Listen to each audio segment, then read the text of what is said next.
What is up, guys? It's your friendly neighborhood web warrior fanatic, and today we are ranking all the basic events in Marvel Champions. So let's go ahead and get started here with our first event. Across the Spider-Verse is a 2-cost event, max 1 per deck. Hero action: exhausting web warrior card you control. Search your discard pile for a web warrior ally and put it into play. Then choose a player. That player may spend 3 resources of any type to repeat this ability. So one thing that's really cool about this card is that it is stronger in multiplayer because you can have another player repeat that ability and then search their discard pile for another web warrior ally, and you can swarm the field with web warrior allies. One thing about this is that you can also choose yourself. So if you're playing solo and you have over 10 resources at your disposal, you can play this card, get a web warrior ally, exhaust another web warrior card like that web warrior ally, and then get another web warrior ally from discard pile and keep on repeating it and bring tons of web warriors onto the field. So this is a very, very fun and powerful card, and it's very thematic too. Just bringing in web warriors through different universes. So one thing that I think this card is similar to is Make the Call.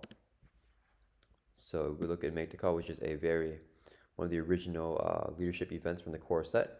It's just a 0-cost event. Pay the printed cost of an ally in any player's discard pile. Put that ally into play under your control. So with Make the Call, it is 0 cost to play, but you have to pay that printed cost. For the Across the Spider-Verse, you don't have to pay for that printed cost. You just have to pay for the 2 costs to play this card.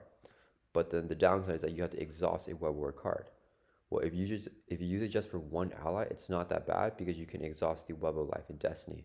But if you use it for multiple allies, you have to, or if you use this effect to recur it, with the second effect here, where you can choose another player to spend 3 resources of any type to repeat this ability, then you have to exhaust another card, right? Because the Web of Life of Destiny is already exhausted, right? Let me just pull that up so you guys can see what I'm referring to. Web of Life and Destiny. Right, so this is a great card to exhaust for the effect, because this card does not need to exhaust in order to trigger this card's effect, which is to, when a web warrior ally leaves play, choose a player, that player draws a card. So even when the Web of Life and Destiny is exhausted, you can still trigger this effect right here.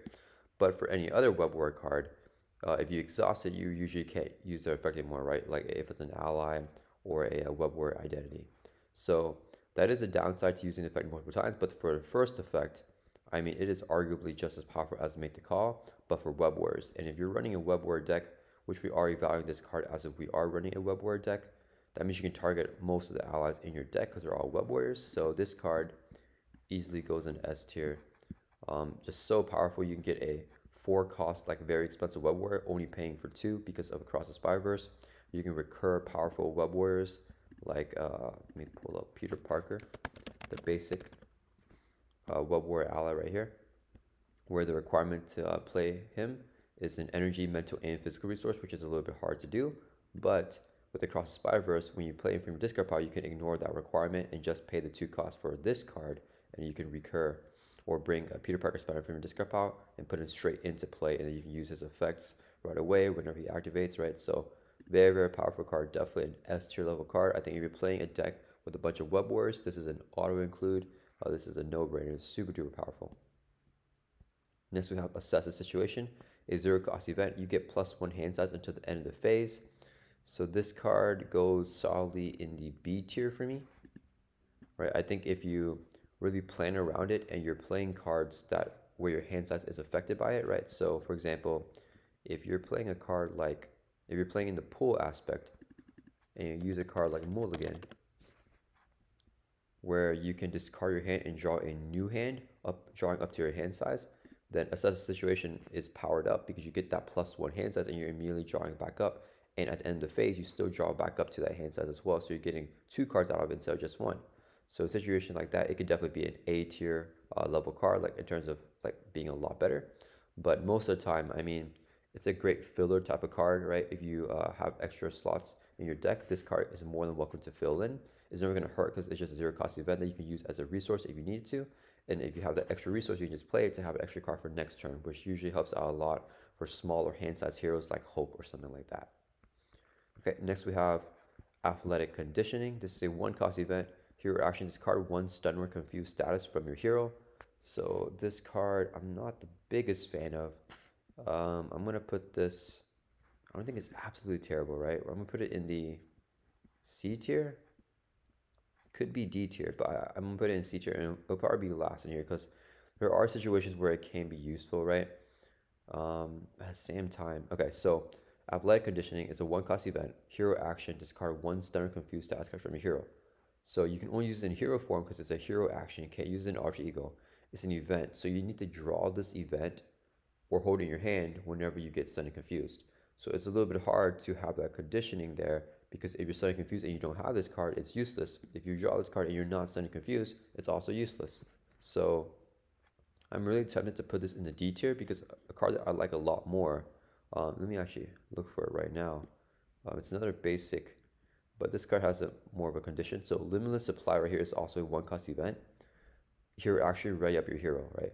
So this card is much more versatile because if you're stunned and confused and you want to get rid of it, you can just have your hero perform basic activation to get rid of it, and Limitless Stamina can ready you back up. Or if you're already exhausted, you play Limitless Stamina, ready up, and you can just attack or thwart to get rid of that status.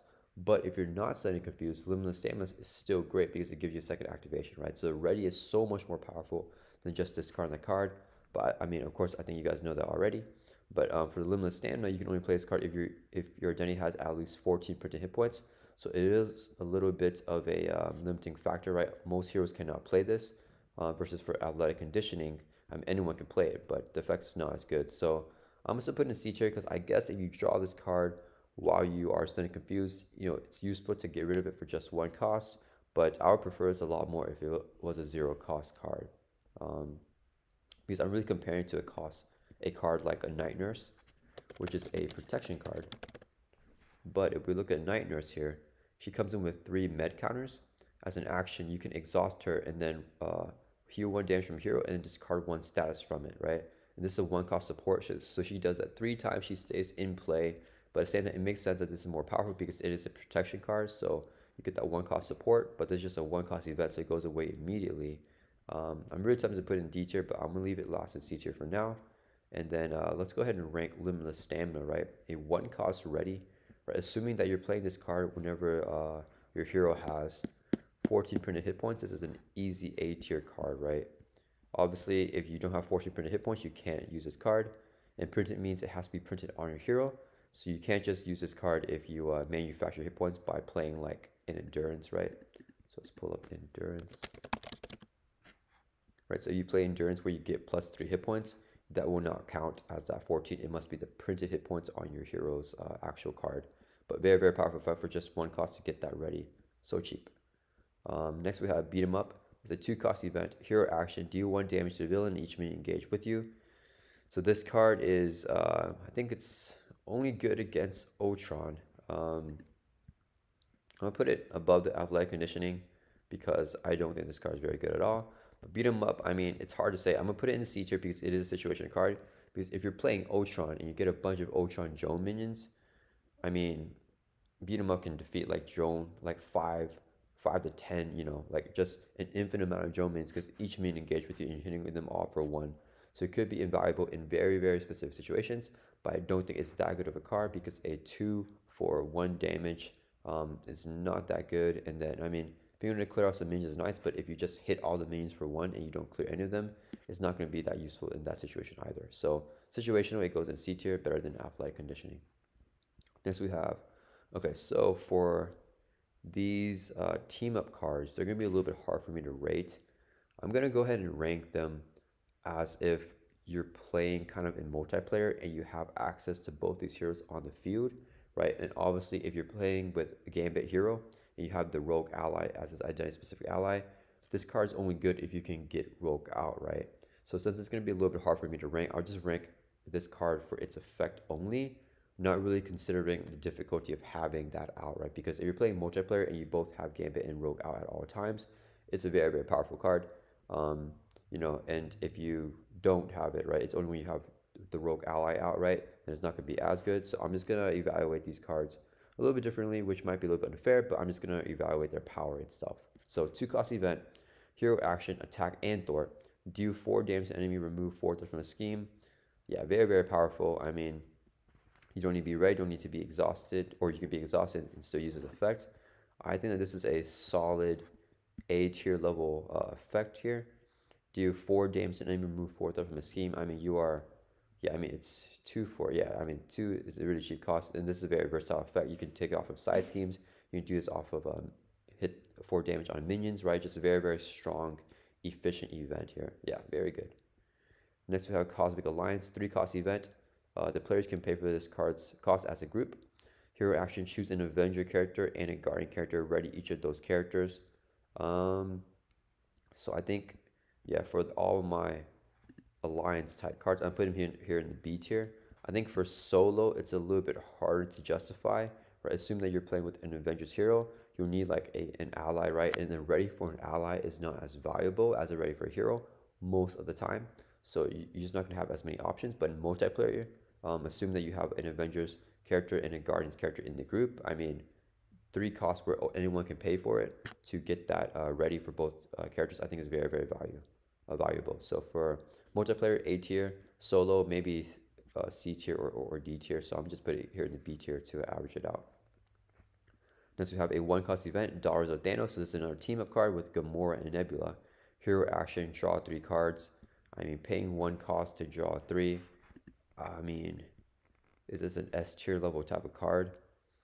I mean, if you have both Gamora and Nebula out, so you pay 1 resource and this card, so there's 2 effective resources to draw 3. It's okay. I'm putting it in A tier. I mean, getting that +1 draw is definitely nice. Yeah, totally an A tier card. I don't think it's an auto include. Isn't, I mean, it kind of is an auto include if you play with Gamora and Nebula. And yeah, I mean, getting a +1 draw is super valuable. It is an event. You can only use it in hero form because it's a hero action. I'm inclined to put it in the A tier, but definitely a very, very powerful card. Possibly one of the best team of cards. But it is, yeah, I mean, you're effectively getting a +1, right? Because you need 1 resource and you play the card and you're getting 3 card draws back, which is definitely way more valuable. Don't get me wrong, but yeah, I'm inclined to put it in the A tier right here for now, and I might bump it up to S tier. Definitely a very good effect. Then we have Directed Force, 0 cost event. Here, interrupt when your hero makes an attack that has a keyword, so overkill, piercing, or range. That attack deals 2 additional damage, max 1 per attack. So you can't stack these on 1 attack because it's max 1 per attack. 0 cost event, so you just play whenever. This card I don't really like that much. I'm gonna put it right here in the C tier. I think in the correct situation, in a specific situation where you're already having overkill, piercing, or ranged, then it's useful to get 2 additional attack. But I mean, 0 cost, but it's 1 effective resource for 2 damage. Yeah, I mean, it's not that good. Yeah, it's not that good at all. I'm gonna put it in the C tier. I think it's a situational card. You need to have it the moment that you are making an attack that has these keywords. Yeah, I don't know. I'm gonna put it last in a C tier. I mean, maybe even the athletic conditioning is a little better. No, it's okay. Okay, I'm gonna put the Directed Force above it because the athletic conditioning I don't think is that good. Okay, next we have Earth's Mightiest Heroes. 0 cost event. Hero action, exhaust an Avenger character you control. Ready another Avenger character you control. So I think this card is so powerful. One combo that I've seen work really well with this card is with Blade, right? So we are evaluating this card as if we're playing with an Avenger identity. So if you put Blade in, right? Blade is a 1 cost ally who is an Avenger. After Blade thwarts or attacks, you have to choose either discard or spend a physical resource from your hand or discard Blade. So Blade's activation is a little bit hefty, but he's really cheap to get in play. So if you play Blade, you can play Earth's Mightiest Heroes and exhaust Blade to ready up your hero. So it's a very cheap way to have a blocker in Blade to stay on the field, but get a bunch of free readies for your hero because it's a 0 cost event. But it's still 1 effective resource, right? The actual card that you're playing. But very, very powerful and a good hero action. I'm going to put this card, I think it's a card that you want to build around. It's a powerful card that you can easily build around, get a lot of readies. I think the readying is more valuable than team up action here with just removing 4 threat and doing 4 damage because it is, you know, free and it's contingent on having a lot of Avengers out, right? So if you're just playing an Avengers deck, you'll probably have Avengers out to get this effect, and its max potential I think is much higher than the Beauty and the Thief. And then for Limitless Stamina, this card is just more versatile, so I'm gonna put it above Earth's Mightiest Heroes because if you're playing this card because you have 14 printed hit points, I mean, you can always get that ready at any time for just 1 cost. You don't need any allies out. So for that reason, I'm going to leave it above Earth's Mightiest Avengers. Next, we have a zero cost event, Emergency. Interrupt thwart when the villain schemes, reduce the amount of threat placed on that scheme by 1. So this card, I'm actually going to drop it here in the D tier. I think it's not playable, and it sucks because this is a core set card, but I think this is one of the few cards in a core set that's not going to be that good when the villain schemes. I mean, you're only removing the amount of threat placed on that scheme by 1. And what's really unfortunate, so it's an interrupt, so you can use it in alter ego and hero form, but this is a thwart activation right here, right? So if you're confused, this is I guess a cheap and easy way to get rid of confused, but then you can't prevent that threat if you need to prevent that one threat. And then if the enemy if you have a minion that has patrol, then you can't thwart the main scheme. So when the villain scheme, they're putting threat on the main scheme, and you actually can't play this card, or you can't remove threat from the main scheme because of the patrol. So the thwart activation limits it a little bit, in my opinion, and that makes it even weaker than what it already is. I mean, reducing for one card, reducing one threat, I don't think it's that good at all. Yeah, this is kind of unplayable for me. Okay, next we have Fastball Special. One cost event, team up for Colossus and Wolverine. Hero action, deal X damage to an enemy, where X is equal to the total attack of Colossus and Wolverine. This attack gains overkill and piercing. So, I mean, this card to me, I think it's similar to Beauty and the Thief, but I think Beauty and the Thief is a little bit better because you don't need your actual attack stats. For this one, it's contingent on your attack stat, right? So Wolverine comes in with normal, just 2 attack, right? So, right, Wolverine, the hero, has 2 attack, and then Colossus, the hero, and then the Wolverine ally has 3 attack, right? The Colossus, the same thing, right? 2 attack on his identity card, and then for his ally, he has 3, right? So if you're just playing it straight up, you're getting possibly 4, possibly 5 attack for 1 cost, which is still very, very good. But you can get the full benefits of this card if you buff up your attack stat, right? I think that 2 costs for 4 damage and 4 threat removal is a little bit more valuable than 1 cost for a 5 attack, contingent on if you buff it up, right? If you buff it up, then it's going to be a way more valuable. The overkill and piercing is very nice.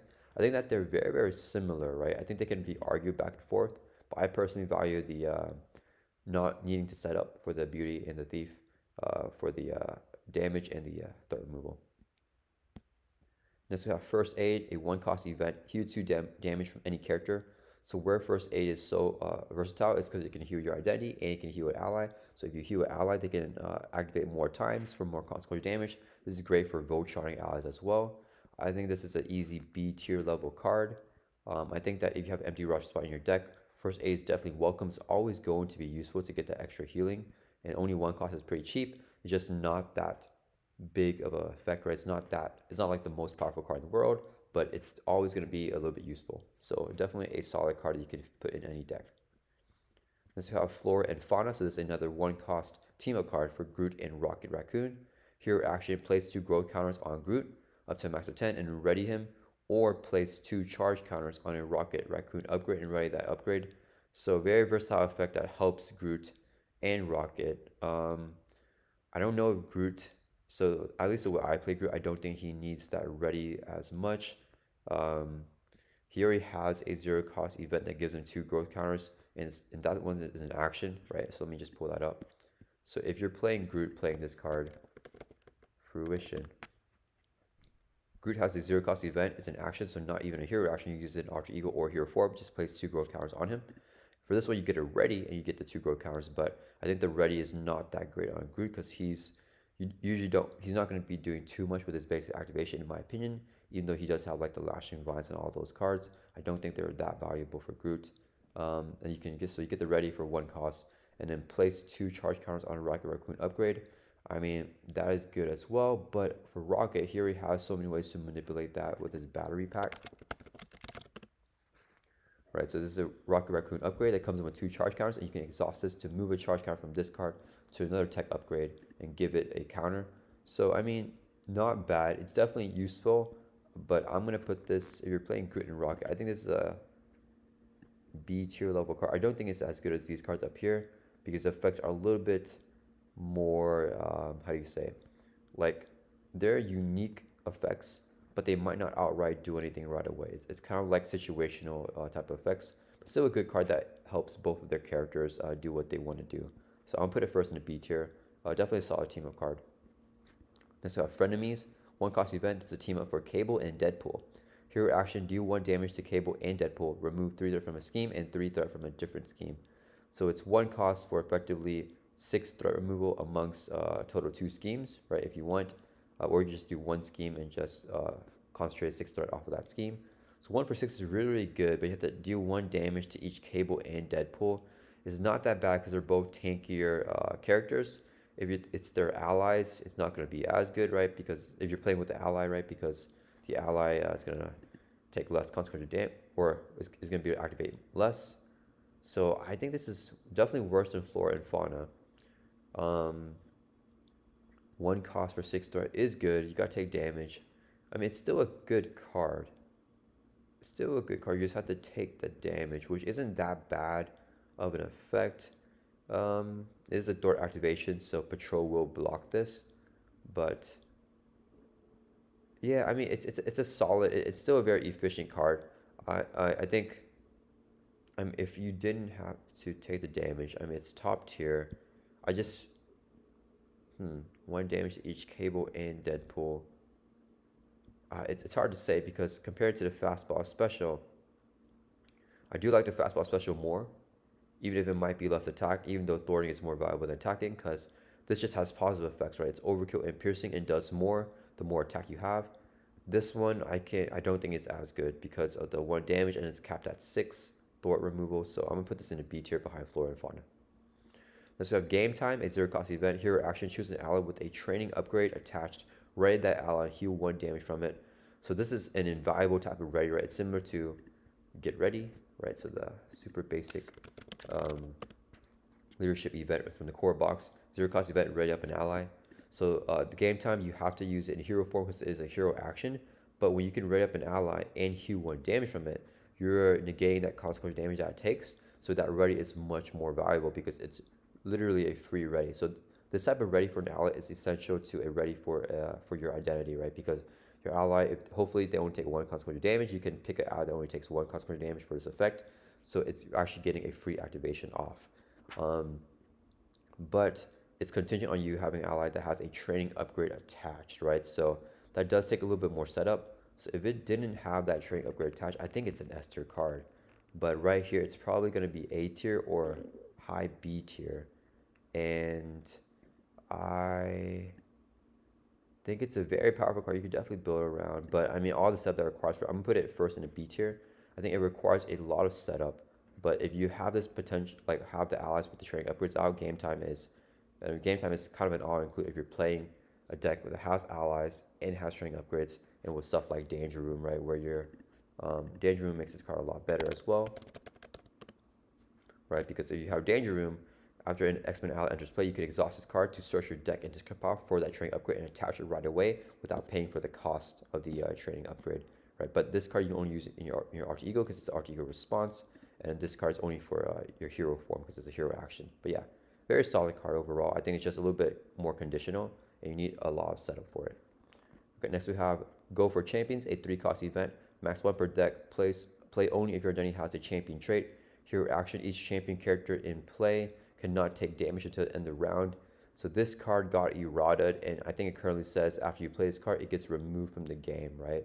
So with that errata, I mean, that helps balance it out a little bit, but I mean, it is still an S tier card, and I think it's even better than, I think if you're running champions, I mean, even if you don't even have champion allies, but you definitely want to run champion allies because champion allies are pretty powerful. But this card is kind of an all-include for champions because, I mean, getting that free turn, so it's effectively a tough status card, but even better because until the end of the round, you can just tank damage, don't take any damage.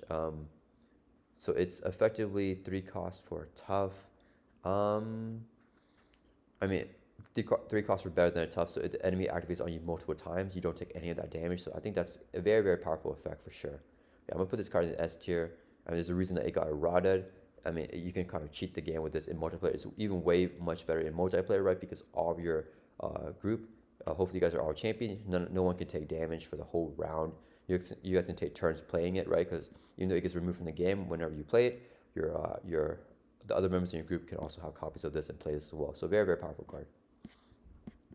Next we have Godlike Stamina. A 0-cost event. Play only if your identity has the Asgard trait. As an action, heal 2 damage from your identity. You may discard a status card from your identity. I think this is a solid A tier card. I'll put this in the A tier here. And I mean, you can only play if you are an Asgard character, but we're going to evaluate this card as if you're playing with an Asgard character. And I mean, being able to heal 2 for 0 cost and discard a status card, I mean, it's just a strictly better version of athletic conditioning, but only for Asgard characters. And I mean, first aid has more versatility because you can heal from two from any character, but a lot of Asgard characters like to stay in hero form, right? Because they don't have the best thwart mitigation like Valkyrie and Thor. So I can see this card being super duper good. Is it A tier or is it B tier here? If you're playing with Asgard, yeah, I mean, if you can discard a status card from your identity, so that's kind of the more situational thing, right? It's a 0-cost event, and you have multiple copies in your deck. You can always get the healing off, but if you can get this card while discarding a status card, it's invaluable. If you can't discard a status card, it's going to be a little bit less valuable. So I'm gonna put it last in the A tier here, right? If you get the status card effect, you know, it goes way up. If you don't get it, it probably drops a little bit down to the B tier. But I think it is a versatile effect, and even if you don't get a status card, it's still valuable. Just being able to heal 2 for 1 effective resource, right? Because it's 0 cost, but it's 1 card to play. So yeah, I think it's a pretty solid card, especially if you're playing Asgards. Next we have Haymaker. So this one, the original, one of the original events in the core box. 2-cost basic event. Hero action, do 3 damage to an enemy. So very basic card, just 2 cost for 3 damage. It's not. I'm gonna put it. So this is going to be a little bit weird. I'm actually going to put this last in the B tier. So this card, I think, gets a lot of hate. But I actually think that if you have an empty roster spot for whatever reason, and you really have nothing else to put in your deck, especially if you have a limited card pool, Haymaker is not a bad card, right? Just a 2 for 3 damage. It's very ineffective, right? It's very, you know, the damage is not worth this many resources, right? For just 3 damage. But it's a nice way to just get extra damage out, and you don't have to activate. You can stay exhausted, right, to play this card, and it's a nice way to get rid of a stun or something like that as well. So I actually don't hate this card. And when I only had the core box, I mean, Haymaker was going in all my decks because my card pool was so limited, and I found it a lot more valuable than a lot of other cards. So yeah, I think that this card goes last in the B tier, and it's almost a C tier card, but it's not very situational. It's always going to be useful. It's just a little bit more expensive for its cost. So for that reason, that might be a hot take, but I'm gonna put it in the B tier here. Next we have Hit and Run, 3-cost event, hero action, attack or thwart. Do 2 damage to an enemy, remove 2 threat from a scheme. So Hit and Run is just so expensive to do 2 damage and remove 2 threat. And there's gonna be better ways of doing both. So it goes into C tier here. And I think it's situational, so I'm actually put it first in C tier above Beat 'em Up. So for some heroes, like I love running Hit and Run with Wolverine because of Wolverine's claws. So Wolverine's claws, and obviously it works really well with Gamora as well because this came in the Gamora hero pack. But with Wolverine's claws, you can exhaust his claws, choose an attack event in your hand, take damage equal to its printed cost, and then play that event ignoring the resource cost. So since Hit and Run is considered an attack right here, it is an attack event. You can pay 3 costs to get 2 damage to the enemy and remove 2 threat from a scheme. So it's kind of a nice way to cheat this in. So in some situations, that can be valuable because you can do damage and remove threat. But the reason why it's down here is because it's 3 costs, which is so expensive. But in a specific situation where you need that 2 threat off of like a side scheme and 2 damage will like defeat this minion that has like guard or something like that, this could be really good. So definitely not a powerful card, but it'll go in the C tier just because there are situations where I can see it being good. So far, all of these situational cards right here, I don't think they have very powerful effects at their max potential. They're just situational just to get a decent effect off. Next we have Invulnerability, 3-cost event. Hero action, give your hero a tough status card.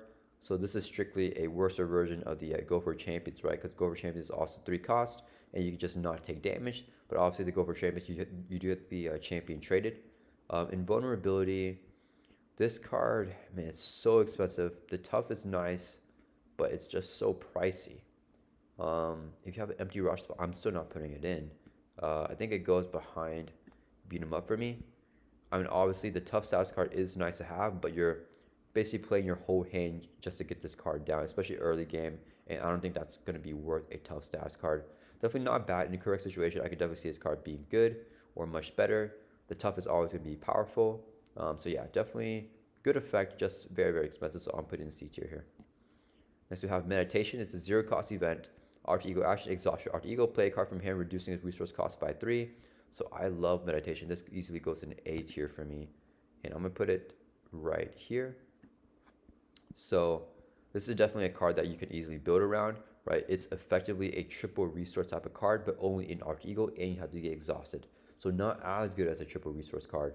Probably not even as good as a double resource, but in certain situations, it can be S tier if you're playing a hero that's staying in Alter Ego and you don't need to use your basic exhaust, right? If that exhaust is very, very valuable to you, then this card kind of drops down to like a B tier. But if the exhaust is like a first turn where you don't need to perform basic activation because you don't need to do damage and the threat's already handled, then this is a great card to get on that turn 1 to give you a huge boost in momentum. I've definitely built plenty of decks revolving around this card, like She-Hulk does yoga and just stuff like that to try to like get She-Hulk going by using her basic activation to get more support and upgrades out for her to draw more cards and have that larger hand size, because she does have a pretty low hand size in hero form. So I really like this card. You can only use it in Alter Ego, but still a very, very powerful card. Next we have Mutant Education. Is a zero cost event. Play only if your identity has a mutant trait. Alter Ego action, choose up to 2 identity specific cards in your discard pile and shove them into your deck. Then if exclamation is in play, draw a card. So getting your identity specific cards is going to be valuable because those are your best cards. I'm going to put this in the B tier. I think it's a solid card. I'm going to put it, I think it's better than First Aid. Yeah, I'm going to put it right. I'll put it before these team of cards as well. I think Game Time is better. I think the gap between Game Time and Mutant Education is pretty vast. But in the correct situation, Mutant Education can be like an A tier level card, especially if you have exclamation out, because then you're getting those cards back into your deck, your strongest cards, and then you can also draw a card, which will mitigate the effective cost of this card, because it's a zero cost card, but it's 1 card to actually play from your hand, but you can get it right back if exclamation is in play. And then if it's not in play, I mean, it's not going to be as good. It's probably going to drop a little bit, but I mean, choose up to 2 identity specific cards in your discard pile. That's really good for like a hero like Deadpool. Let me put this Alter Ego. So Wade Wilson here, his Alter Ego ability, break the 4th wall, discard a card from your hand, search your deck for a Deadpool event, add to your hand, right? So with Mutant Education, you can get a Deadpool event if you don't have any more from your discard pile to your deck. Then you can get it back to your hand with break the 4th wall, because break the 4th wall you can only search through your deck, you can't look through your discard pile. So for certain cards where you want to tutor events from your or tutor identity specific cards from your deck, Mutant Education can be invaluable to get it back into that shuffle for you to recycle it. So very, very powerful card in the correct situation. And even at worst, it's still going to be good because getting identity specific cards is always going to be good. Next we have Order and Chaos, a 1 cost event. This is the team up for Quicksilver and Scarlet Witch. Max 1 per deck. Hero interrupt. When a treachery card is reviewed from the encounter deck, cancel its 1 reviewed effects and then deal 2 damage to the villain. So it's a hero interrupt you can only use in hero form. You need to have this card out, or you need to have this card in your hand and be ready to play it. So this card, I mean, it's an encounter card cancel. I do like it for what it is. You can do 2 damage. The 2 damage I don't really care about. It's just a 1 cost event that cancels an encounter card. Only the 1 reviewed effects though. I mean, it's not a card that you build around, right? I'm gonna put it in the B tier. I think you have empty roster spot in your deck. This card is more than welcome if you're playing with Quicksilver and Wanda, right? Yeah, I mean, it's definitely a good card. The team says Quicksilver and Scarlet Witch, so you do need them both in hero form, and it's a hero interrupt. So you only play this in hero form, but still a very powerful card just to get that encounter card cancel. Only the 1 reviewed effect, so any surging or anything like that will not be canceled. But yeah, a good card to put in your deck if you have an empty roster spot for it. Next we have Psychic Rapport. This is the team up card, 2 cost event for Cyclops and Phoenix. Hero action, ready Cyclops and Phoenix. Choose to either return a Cyclops card from your discard pile to your hand or place 2 power counters on Phoenix Force. So this is similar to Flora and Fauna. I think I'll put it right next to that card. And let's see. You get a ready from Cyclops. You get to return a card to his hand. This gives 2 growth counters and ready's Groot. I think Cyclops values the ready a little bit more. and then return a Cyclops card, and then, or you can place two power counters on Phoenix Force. I'm gonna put the Psychic Rapport a little better. It is a little bit more expensive, but you could ready Cyclops and Phoenix, so I think that is valuable. You can play the hero action out of turn, and then you can get either one of this effect, right? So Samus, Flora, and Fauna, but I just think it's the cost. I think it's worth readying both of these guys versus the one cost here to only ready possibly Groot. Yeah, yeah. So I think it's a little better. You know, this one can ready a rocket upgrade, but I don't think that's that viable unless you're making a big push. Okay, next we have Reboot. One cost event, ready a friendly android character and heal 1 damage from it. So, I mean, this card, if you're playing an android, which assuming that we are, it's limitless stamina level. It's just slightly above it because you get to heal 1 damage too. And you can ready up an ally as well, right? So, I mean, I don't know if there's a lot of androids, but I mean, Vision might be the only one, right? So if you're playing you know, Vision, he's an android character, so you can get a ready off of him, and you can heal 1 damage from him, or you can use it for an ally. So I think that is a pretty valuable effect. If you're playing androids, is this an S tier card? This is, I mean, this is actually, I think this is all included if you're playing androids. Right? If you're playing a character with 14 printed hit points, limitless stamina is not an auto include if you don't need those readies. But this ready and getting a heal and the versatile ready of being able to heal an ally as well. Yeah, I think Reboot is an all-include if you're playing an android character. Very, very powerful card. Then you have Repercussion, 2 cost event. Alter Ego action, heal damage from your Alter Ego equal to your recovery. So you don't have to exhaust to play this card, right? So you could save your exhaust if you're already exhausted or something like that. But 2 cost is pretty hefty. If your recovery is your regular recovery, so just like 3, it's not that valuable. If you have something like a downtime on it, right? So you get +2 recovery if you play this card, right? If you can up your recovery, this card becomes more valuable, but it's an Alter Ego action, so you're already flipped down to use this card. I'm not the biggest fan of it. I think this card is a C tier level card. I'll put it right here, because if you're flipping down, I mean, you can just wait next turn to heal, and it's not going to give you any extra healing. You really need to buff up that healing to the recovery stat to get the full benefits out of this card. And I mean, for 2 costs, that's pretty expensive. I think that's about the same worth as a ready, so I don't think it's that good of a card. And it's very situational, of course, because if you have full hit points and you don't need to recover, then it doesn't matter. If you're already if you're not exhausted and you just exhaust recover, then it's fine as well there too. So not my favorite card in the game. Next we have Shadow and Steel. This is a 2 cost event to team up for Colossus and Shadowcat. Here interrupt attack and defense. When enemy attacks, prevent all the damage from the attack and do 4 damage to attacking enemy. So, I mean, being able to prevent all the damage, I think it's pretty good. 2 cost is a little bit expensive to be playing during the villains phase. The 4 damage is just kind of cherry on top. I'm going to put this right behind 2 cost. When enemy attacks, prevent all the damage. It does count as a defense activation, right? So that's good. Or not a defense. It's not your basic defense, but because it has a defense keyword, it does qualify for defense for any type of perfect defense stuff, which is good for Colossus and Shadowcat. Prevent all damage from that attack. Yeah, I think it's a good card just because it is Colossus and Shadowcat, and usually they want to, like, you know, be preventing that damage. So I think because it's them, this will preserve Colossus tough, right? And this will allow Shadowcat to go into her forms and stuff like that. So I think this is a very, very powerful card. Do 4 damage to attack enemy. I don't care about that effect as much, but it's nice to prevent all damage. 2 cost is a little bit hefty, but synergizes well with them. I mean, it's definitely not a backflip level, right? But I mean, backflip is like an S tier level card, so backflip is one of the best cards in the game. In case you guys don't know what I'm talking about, backflip is a 0 cost event for Spider-Man Peter Parker, right? 0 cost event when you would take any amount of damage from an attack, prevent all that damage. So of course that's strictly better than this, but this is a good approximation of it. 2 cost. I wish it was 1 cost, but I mean, I guess it's because of that damage, which is just, you know, gravy on top. But yeah, definitely not a bad card because it is Colossus and a Kitty Pryde. Next we have Soaring Hearts. It's a 2 cost team up card for Angel and Psylocke. Max 1 per deck. Hero action. Search your discard pile for an identity specific event. Add it to your hand. Ready Angel and Psylocke. So I mean, I think that this is kind of the same as Psychic Rapport. Ready Cyclops and Phoenix. Choose either return Cyclops card from your discard pile to your hand. So it's almost the exact same effect if you're playing it with Cyclops, right? Because you get that card back to your hand. It's an identity-specific Cyclops card, right?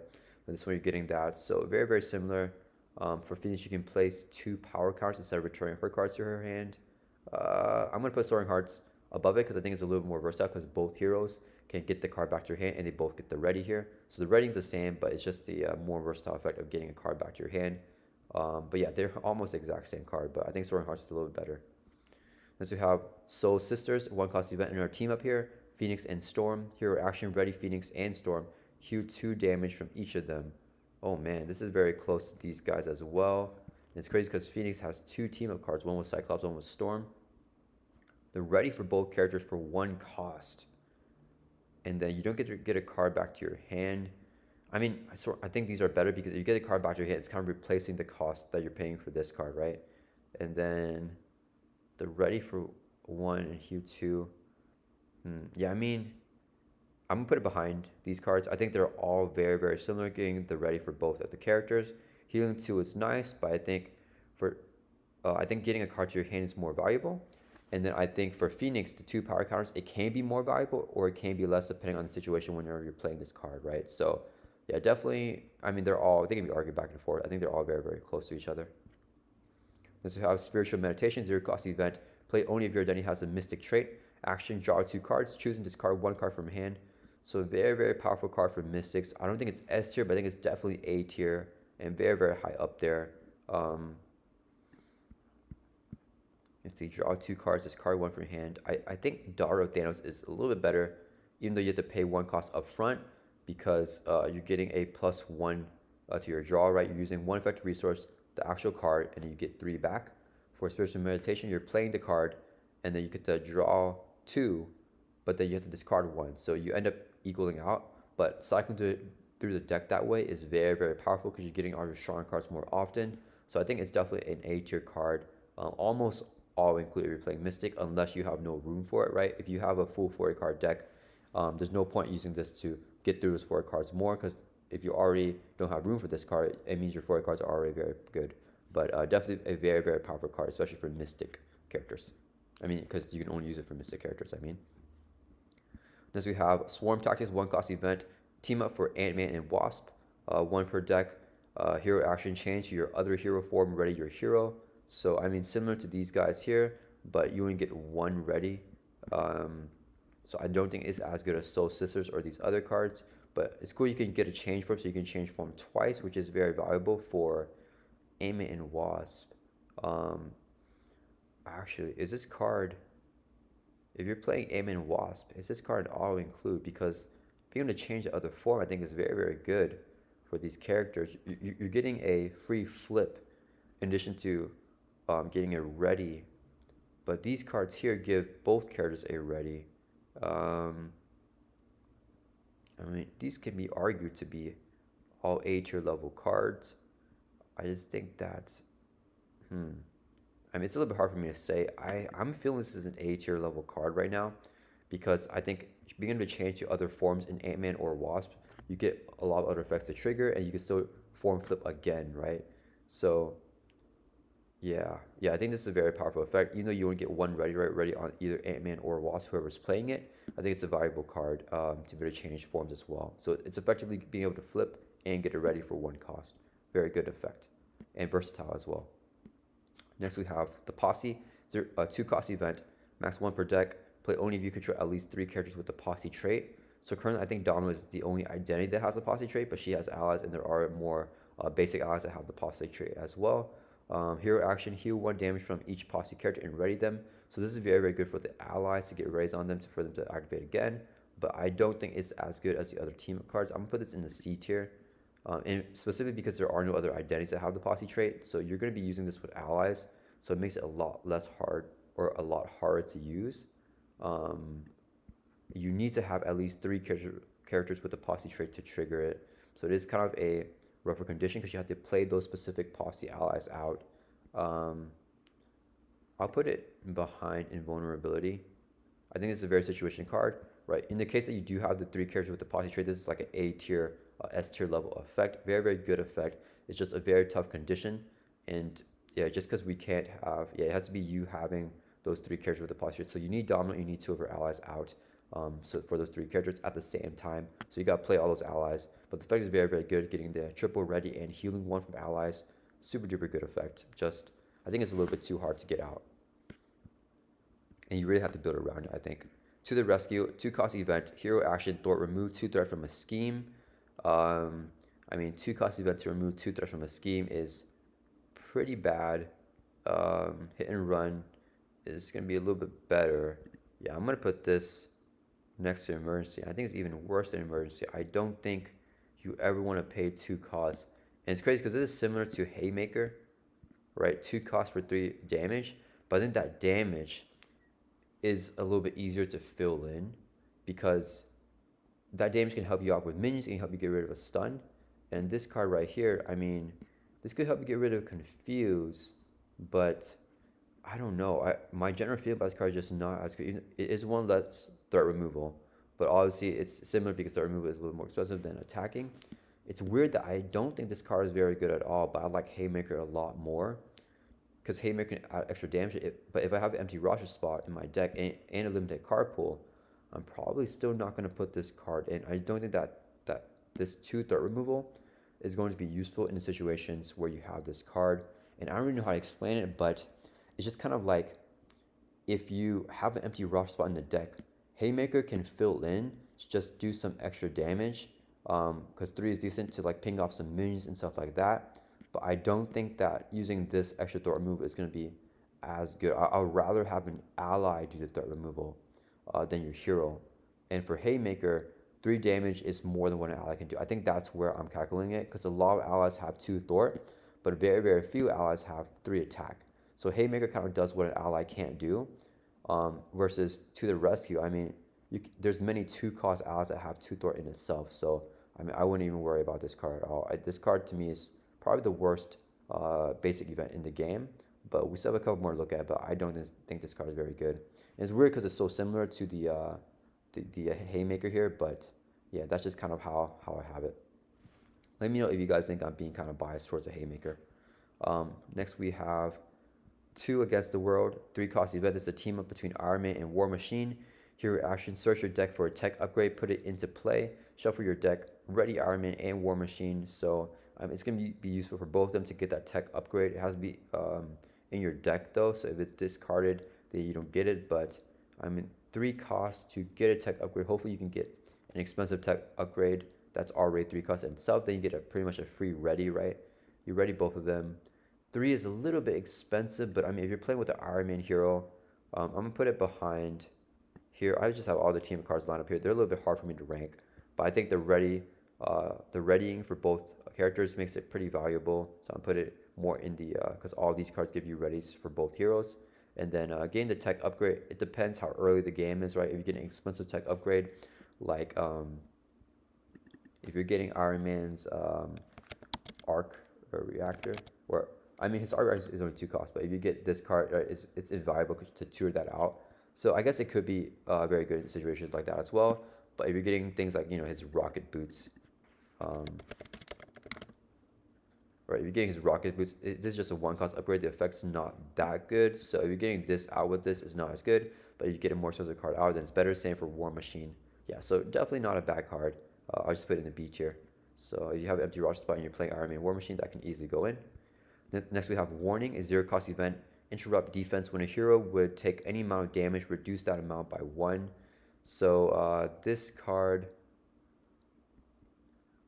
reduce that amount by 1. What's cool about this card, so it's similar to Emergency, but I think this card's a lot better but it's still going to be a C tier card. I'll put it first in C tier.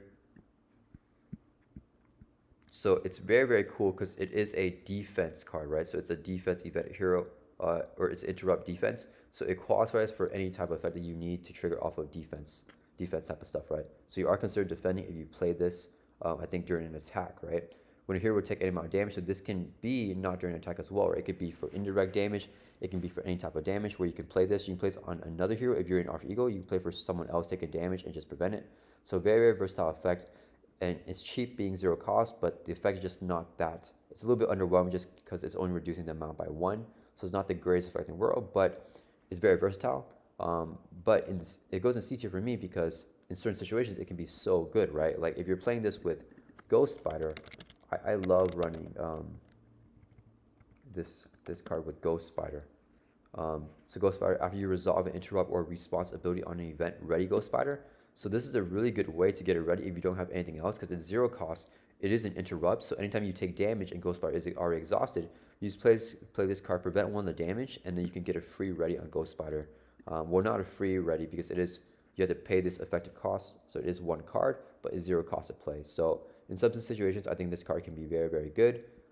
But I think there's not that many situations. And if I have an empty raw spot in my deck, I'm not just putting this card in, unless I'm playing someone like Ghost Spider or something like that. Okay, next we have X-Men Instruction. This is a 0 cost event. Play only if your identity has the mutant trait. Alter Ego action. Choose up to 2 X-Men. What's that say? X-Men allies. Yeah. Choose up to 2 X-Men allies in your discard pile and shuffle them into your deck. If X-Men is in play, draw 1 card. So very, very similar to the Mutant Education, but I don't think this card is nearly as good because I don't think you're tutoring allies from your deck and getting them out as easy as you are for Mutant Education. This goes in a C tier, but I'm still going to put it pretty high up in the C tier because if you are doing stuff where you are tutoring X-Men allies, right? If you're playing something like Cerebro, right, where you exhaust Cerebro, search the top 5 cards of your deck for an X-Men ally, and your whole deck instead if you control assign a character, right, then this card is invaluable. But it's still a 0 cost event, but it's 1 actual card to play, so you are losing 1 effective resource here. And then if you have X-Mansion out, then it's a lot better, but you need X-Mansion and Cerebro out to get the full benefits of this card, because then you can draw a card back and you get the allies back into the deck for your shuffle, right? To pull them out with Cerebro. So I think this card is more situational than Mutant Education, which Mutant Education might be good without even X-Mansion, right? This card, I think you need X-Mansion and Cerebro to really get the full benefits out of this card. So in that situation, it can be very powerful, like an A tier level card, but without it, it's going to be a D tier card, and because it's conditioned, I'm putting the C tier. Okay, so our last basic event here is Young Love, 1 cost event for Gwen Stacy and Miles Morales. Alter Ego action, heal 3 damage from each Gwen Stacy and Miles. So you're getting a heal from each of them. This is actually, I think this might be the worst team-up card here, other than the Posse. This is a fun card to use. I think that this card goes right here for me because the potential of X-Men Instruction is a little bit better. Hit and Run doesn't have that high of a potential. But Young Love, it's very situational, right? It's super duper cheap, 1 cost event, right? And you heal 3 from each Gwen and Miles, so it's nice. You can heal up the ally version if you have either of the allies out. If you have both identities, they both get a very, very cheap healing, right? 1 for a total of 6 hit points healed across 2 characters. I think that's very, very powerful. But you need to play this card in a situation that they're both in Alter Ego, and you need to play it in a situation where you guys both need that healing. So I think because it's an Alter Ego action, it's a little bit more limiting. You can already exhaust to make your basic recovery, but yeah, and you need them both in Alter Ego. So I think it's going to be a little bit easier for Miles to play because he has easier ways to flip with his double life. But yeah, I think this is very situational type of card, but if you can reap the full benefits, it does have a powerful effect. But because it's a lot more situation because of the Alter Ego action, I'll put this card in the C tier. And yeah, there we have it. So this is my basic events tier list for Marvel Champions. I have 3 cards here in the S tier. I think these are the best basic events. Let me know what you guys think about this list, if you agreed or disagreed with anything. And yeah, I will see you guys in the next one.